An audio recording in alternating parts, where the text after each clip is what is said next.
फुलाला फुल जोडलं की फुलांचा पुष्पहार तयार होतो, दिव्याला दिवा जोडला की दिव्यांची दीपमाळ तयार होते आणि माणसाला माणूस जोडलं की माणुसकीचं एक उंच शिखर तयार होतं. अशाच प्रकारे संपूर्ण समाजामध्ये माणुसकीचं उंच शिखर तयार करण्याचं काम त्यांनी केलं. ते आपल्या सर्वांचे लाडकं नेतृत्व म्हणूया, व्यक्तिमत्व म्हणूया, स्वर्गीय गणपत शेठ उर्फ गणपत दादा उर्फ गणपत मामा यांची दशक्रिया. आणि त्या निमित्तानं निमगाव साहेबांचे सुपुत्र हरिभक्त परायण विजय महाराज घाडे यांनी आपल्या सुस्रावी वाणीतून त्यांचे काही नृत्य प्रसंग सांगत आणि अनेक प्रकारचे दाखले दृष्टांत उदाहरणं देत आपली प्रवचनरूपी सेवा पूर्ण केलेली आहे.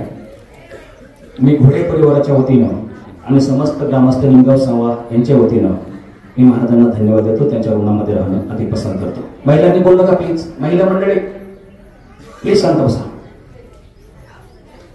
10 दिवसांपूर्वी निमगाव सावा गावाच्या सामाजिक, राजकीय, शैक्षणिक, धार्मिक क्षेत्रामध्ये, सहकार क्षेत्रामध्ये, विशेषतः दुग्ध उत्पादन यामध्ये ज्यांनी मोलाची कामगिरी केली, अतिशय महत्त्वपूर्ण योगदान दिलं, असे गणपत शेठ बाळू घोडे उर्फ गणपत दादा यांचं दुःख निधन झालं. अनेक गावगाड्यात आपण पाहतो की गावाला एक वेगळ्या प्रकारचा चेहरा असतो. मी गेले 2-4 वर्ष निरीक्षण केलं की प्रत्येक गावाला कोणत्या ना कोणत्या व्यक्तीचा चेहरा असतो. निमगावला बरेच चेहरे आहेत. आदरणीय पवार साहेबांचा चेहरा आहे, इतर गाडगे मंडळीचा चेहरा आहे, विष्णुप्पा गाडगे वगैरे, की त्या गावाला ओळखलं. पांडुरंग शेठ गाडगे येथे उपस्थित आहेत, पांडुरंग साळवे आहेत, त्या गावाला एक चेहरा असतो.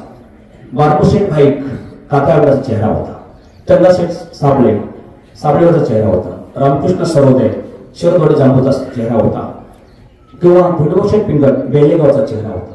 असाच एक चेहरा निमगाव साहेबाचा म्हणजे गणपत शेठ बाळू घोडे हा होता. आणि आज ते आपल्यात नाही आहेत. खरं तर आपल्या शेतामध्ये नवनवीन प्रयोग करणारा, शेतीला किंवा आपल्या काळ्या आईची मनापासून सेवा करणारा आणि त्याबरोबर सामाजिक सेवेमध्ये पुढे घेणारा, मग तो अगदी आदरणीय पवार साहेबांना प्रसिद्धी माजी उपाध्यक्ष पवार साहेबांच्या खांद्याला महाराजांनी मग सांगितल्याप्रमाणे त्यांचे ते कट्टर समर्थक होते. एवढंच नव्हे तर राज्याचे गृहमंत्री, माजी गृहमंत्री आदरणीय दिलीपरावजी वळसे पाटील साहेब, माजी आमदार स्वर्गीय वल्लभशेठ बेनके साहेब, त्याचप्रमाणे विद्यमान माजी आमदार अतुलशेठ बेनके आणि शिरूरचे माजी आमदार आदरणीय पोपटराव उर्फ बापूसाहेब गावडे यांच्यावर त्यांची प्रचंड निष्ठा आणि श्रद्धा होती आहे असं म्हणतात चुकीचं होणार नाही. कारण घोडे परिवार किशोरच्या माध्यमातून पुढे काम करत आहे. मित्रांनो, पांडुरंग सामुदायिक शिवदिवस सोहळा असेल, जवळ 25 वर्ष पवार साहेबांनी या गावामध्ये बरोबर 6:35 मला आठवत आहे की तो शिवदिवस संपन्न व्हायचा. त्याची संपूर्ण जबाबदारी खजिनदार म्हणून सर्व पैशाचा व्यवहार, कारण मामांचा व्यवहार अतिशय चोख होता, व्यवहार चातुर्य त्यांच्याकडे होतं आणि म्हणून त्यांच्याकडे खजिनदार पद गेली 25 वर्ष त्यांनी सांभाळलं. मग तो स्वयंपाक असेल, इब्राहिम पटेल असतील, विलासशेठ गांधी, भालचंद्र उनवणे या कार्यकर्त्यांबरोबर त्यांनी काम करत त्या स्वयंपाकाची जबाबदारी पार पडली आणि कोठेही कुणाला काही कमी पडेल असं काही झालं नाही. असे गणपत मामांचं अतिशय चोख नियोजन असायचं. दिलीप वळसे पाटील कला वाणिज्य विज्ञान महाविद्यालयाच्या उभारणीमध्ये आदरणीय पवार साहेबांबरोबर त्यांचं सुद्धा मोलाचं योगदान राहिलेलं आहे. त्यांच्या गावाचा कट्टा असायचा बसण्याची, एक बैठक असायची. श्री हरिशेठ भालेराव उर्फ तात्यासाहेब भालेराव किंवा बाळासाहेब थोडा त्यांच्या दुकानाजवळ, पेट्रोल पंपाजवळ नंतर मी बसणं उठणं असायचं. त्या ठिकाणी चहापान व्हायचा. गावातील काही सामाजिक बाबी असतील त्यावर चर्चा व्हायची. असा एक गाव गाड्यामध्ये, मग त्यावेळी गाव कारभारी स्वर्गीय पुण्यशेठ गाडगे असतील, हयात असणारे आमचे विष्णुप्पा गाडगे असतील किंवा मारुतीशेठ धोंडू घोडे यांच्या समेत त्यांनी गाव गाड्याचा अभ्यास केला किंवा गाव गाड्यामध्ये काम केलं आणि नंतरच्या काळामध्ये राजकारणामध्ये पवार साहेबांच्या खांद्याला खांदा लावून त्यांनी काम केलेलं आहे. गावामध्ये असताना अनेक विधायक कामं त्यांनी केले. मग ती यात्रोत्सव असो, पांडुरंग दूध संस्थाची उभारणी असो, या उभारणीमध्ये त्यांचा सिंहाचा वाटा आहे.